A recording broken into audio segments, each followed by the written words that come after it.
Hi, this is Victor Menotti. I direct the International Forum on Globalization. IFG is here in Cancun, Mexico for the next 2 weeks for the UN Convention on Climate Change's summit.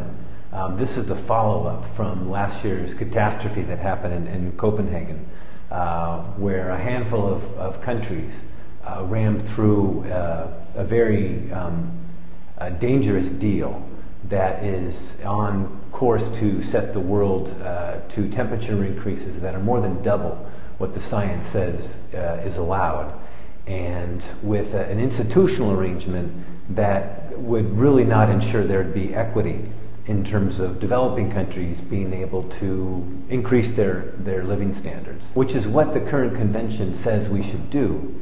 But this, the U.S. approach and what happened from Copenhagen is being carried over in here, and that's what's really in play for the next 2 weeks in Cancun.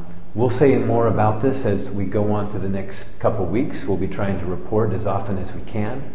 Not only a talking head like me, but hopefully some action, and you'll hear from a lot of different voices from people from all over the world, from here in Mexico, from the nearby Zona Maya. IFG has been working with a number of allies that we made back in 2003 when the WTO was here in Cancun.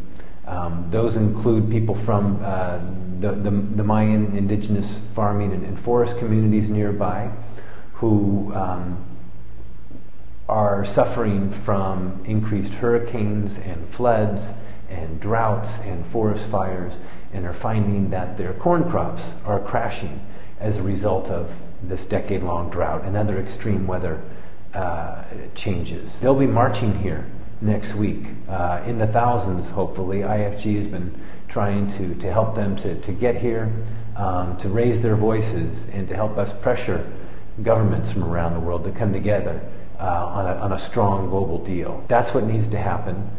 That's what IFG's mission is here.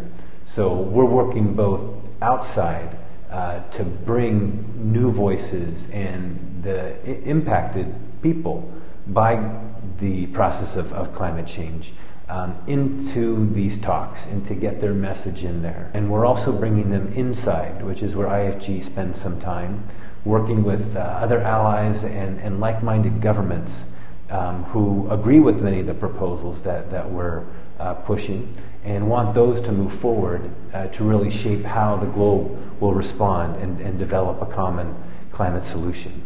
So stay tuned and keep checking in with us, and that's what we hope to bring you. Thanks. Bye-bye.